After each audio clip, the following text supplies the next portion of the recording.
Être pilote de bob, c'est pas simplement être aux commandes et puis descendre à toute allure. C'est également construire une équipe, que ce soit la partie humaine, financière, mécanique.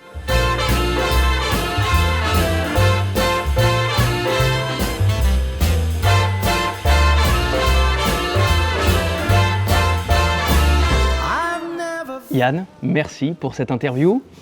J'aimerais tout de suite qu'on parte sur une date. 1988, JO de Calgary, Jeux Olympiques au Canada. Une équipe d'Effray-Lacronique, une équipe de bobsleigh jamaïcaine. Est-ce que tu as des souvenirs ou est-ce que, si tu ne l'as pas vécu, est-ce que tu as entendu parler de cet événement? Oui, naturellement, je l'ai entendu parler de ma famille déjà, et puis ensuite avec la vision de ce film, je dirais chaque année. On s'identifie à ce film, vraiment, au quotidien, parce qu'il retranscrit une réalité de ce sport, une réalité aussi du sport en général, qui nous plaît, et éveille également des souvenirs aux gens. C'est vrai que quand quelqu'un m'interpelle par rapport à mon sport, dès que je lui mets sur cette piste-là, tout de suite la lumière se fait et voit tout de suite de quoi on parle, quoi. Justement, ce film, Rasta Rocket, je crois que début des années 90, on y voit une équipe qui commence avec des outils rudimentaires. Tout à coup, ils arrivent sur une scène, une compétition internationale, avec une réelle compétition féroce. On voit des images avec ces équipes qui sont prêtes à se saboter, je dirais, l'outillage. Est-ce qu'on est dans cette ambiance? Non, alors clairement que l'ambiance, bien sûr, tout le monde veut gagner. Donc tout le monde va faire en sorte d'être à la perfection dans tous les domaines. Après, on est tous à la même si les moyens sont différents, on est tous dans des univers complètement arides des fois, donc c'est la débrouille et c'est aussi l'entraide. Donc l'entraide entre les nations, elle est là et c'est ça qui est agréable aussi. Du moment que la compétition est terminée, il y a vraiment cette chose qui nous fait chaud au cœur. On va revenir sur le bobsleigh. Tu ne le sais peut-être pas, toutes les émissions du Story Show commencent de la même manière avec une séquence photo. C'est parti. Va s'afficher une première photo. Est-ce que tu peux nous dire ce qu'on voit à l'écran? Là, c'est notre fans club. C'était en 2017. On a organisé un déplacement pour notre Coupe du Monde à Saint-Moritz. Et en fait, c'est le moteur qui est derrière l'équipe. C'est la famille, c'est les amis. Et c'est vrai que des fois, quand on se sent seul, le fait de voir cette photo, ça rebooste et je trouve ça magnifique, quoi. Surtout l'interaction entre les gens. Moi, j'adore le dialogue, j'adore ces interactions-là. Et finalement, elle résume bien tout ça. Magnifique. Tu es venu avec une deuxième photo et j'aimerais qu'on l'affiche à l'écran. Car cette deuxième photo, alors le cadre est différent. Qu'est-ce qu'on voit? Là, c'est l'équipe au sens vraiment serré du terme. Mes coéquipiers avec qui je vis justement toute la saison hivernale, avec notre matériel. Et c'est vrai que cette image, elle m'évoque surtout la confiance entre nous et la confiance qu'il me donne par rapport au fait que je vais piloter cette embarcation. Et ça fait également chaud au cœur. On va revenir sur ton équipe parce qu'il y a eu du changement en termes de poste, responsabilité, de pousseur à pilote. Il y a un événement sur lequel j'aimerais aussi revenir. On tourne cet épisode en décembre. Tu reviens d'un week-end en Lettonie. Champion d'Europe, championnat d'Europe, c'est ça? Coupe d'Europe, oui. Coupe d'Europe. Comment ça s'est passé? Comment tu te sens? Ça s'est bien passé dans le sens où il y a des hauts et des bas. Donc des entraînements très difficiles et finalement une progression pour être prêt le jour de la compétition. Une première compétition qui s'est bien passée. Et puis ensuite, moi, ce qui m'intéresse, c'est de voir si ça peut encore mieux aller. Du coup, là, on prend des décisions. On choisit peut-être de changer le matériel pour essayer de progresser. Malheureusement, c'était un choix qui n'était pas très efficient dans les premières courbes, donc on a perdu quelques places le lendemain, mais l'important c'était de tester et d'en savoir plus sur soi-même, sur le matériel, afin d'être plus performant par la suite. Justement, samedi 9e dans le top 10, dimanche 12e en Lettonie, est-ce que ça te convient? Ça me convient dans le sens où le travail a été fait et on a donné toute l'énergie nécessaire afin de faire du mieux possible. Après, on veut toujours plus. Mais le but, c'est justement de ne pas vouloir se précipiter pour des résultats très bons dans un court laps de temps, mais plutôt voir quelque chose sur le long terme et de construire quelque chose de clair et de logique pour justement bien progresser, mais sur la durée.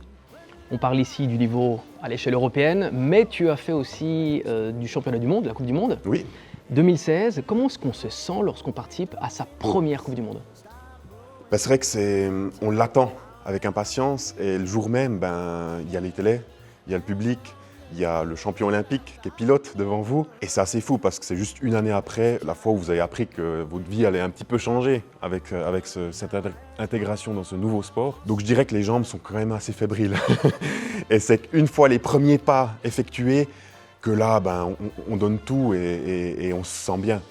Mais clairement, sur la planche de départ, ça flageole un petit peu. Et donc cette progression, est-ce qu'elle s'arrêtera un jour ou quel est le prochain objectif? Coupe d'Europe, Coupe du Monde? Est-ce que les JO sont envisagés? Oui, alors je dirais, je peux parler pour tous les bobeurs, hein, l'objectif ultime, c'est les Jeux Olympiques. Moi, en tant que pilote, c'est clair que je suis en Coupe d'Europe et le but, c'est d'intégrer la Coupe du Monde et puis ensuite se qualifier aux Jeux Olympiques. Donc ça, c'est vraiment sur le moyen terme, c'est l'objectif. Après, ces grands objectifs sont découpés en plusieurs objectifs quotidiens qui nous permettent d'avancer et de justement enlever un petit peu le stress.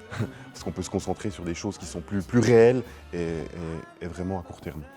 Est-ce que tu as été marqué par un échec? L'échec qui est vraiment marquant, c'est la chute, que ce soit en entraînement ou en compétition. Clairement en compétition, quand en plus de ça, il y a la famille qui s'est déplacée et qu'on a fait un bon temps de pousser, que le pilotage va bien aussi, mais qu'à peu de virages de l'arrivée, on chute, ça mentalement c'est compliqué. Mais après, il y a typiquement, si je parle d'un coéquipier, Robin, il sort du bob, il est complètement chamboulé, mais la première chose qu'il fait, c'est qu'il va demander le temps de départ. Et on a fait notre record en poussée. Et du coup, il vient vers moi, Yann, c'est pas grave, super temps de départ. Donc tout de suite positivé. Et ça, c'est génial parce que ça vient d'eux. Et moi, j'ai besoin de ça. Parce que le premier touché mentalement, c'est moi qui me fais déjà de la peine pour eux, du souci pour eux. Et ça, vraiment, c'est ce qui est aussi marquant dans l'échec, c'est ce rebondissement et comment dire, le soutien qu'on a des autres. Juste qu'on soit clair, donc ce fameux temps de départ, c'est du moment où vous partez jusqu'au moment où vous êtes dans le bob. Oui, en fait, c'est deux cellules, les deux premières cellules qui sont à peu près sur 50-60 mètres. Et donc, ça détermine le temps de poussée, donc d'action sur le bob. Et du moment qu'on rentre dans le bob, il y a encore quelques mètres. Et on arrive à cette cellule, justement, qui détermine un temps de départ environ de 5 secondes. J'aimerais qu'on parle un petit moment maintenant de ton équipe. Tu as parlé justement de tes gars, de ton équipe. Tu as été pousseur pour une autre équipe, c'est juste? Exactement, oui. Et maintenant, tu as créé ta propre équipe. À partir de quand tu as eu ce déclic où tu t'es dit « je veux mon équipe » ? En fait, c'est un concours de circonstances. BATFT allait prendre sa retraite en 2018. La fédération croyait en moi, elle m'a invité à faire des stages de pilotage. Donc cette sensation aux commandes, elle m'a tout de suite plu. Mais ce qui m'a surtout plu, c'était la partie un peu chef d'entreprise, dans le sens où être pilote de bob, c'est pas simplement être aux commandes et puis descendre à toute allure. C'est également construire une équipe, que ce soit la partie humaine, financière, mécanique. Et moi, c'était les responsabilités qui m'attiraient. C'était vraiment de la construction de l'ensemble. J'ai toujours admiré mes patrons et j'ai voulu goûter à ça. Et c'est ce qui me plaît. Pour celles et ceux qui nous écoutent, juste, donc le bobsleigh a une histoire suisse. Le bobsleigh, la Suisse a été et est forte en bobsleigh. Comment cela se construit en pratique? Donc tu as la fédération de bobsleigh. Oui. Et comment ça se passe toi si tu veux être sélectionné au JO? Qui tu dois séduire finalement? En fait, l'idée nous séduit et puis ensuite on doit créer une équipe et s'approcher d'un club. Il faut faire partie d'un club pour ensuite participer à des sélections suisses qui vont nous sélectionner soit en Coupe du Monde ou en Coupe d'Europe. Et en fait, c'est comme ça que ça se passe. Donc le but, en fait, c'est qu'un pilote qui décide d'être pilote, c'est lui qui va avoir l'étincelle et qui va commencer le travail pour ensuite être assez solide pour s'approcher de la fédération. Et ensuite, la fédération va le soutenir plus ou moins en fonction des croyances et de la volonté d'investir dans une nouvelle équipe et un nouveau pilote. Une équipe doit séduire un club et le club doit avoir de bons résultats pour être sélectionné par la fédération? Je dirais que le club, c'est plus une carte d'identité, on va dire quelque chose comme ça.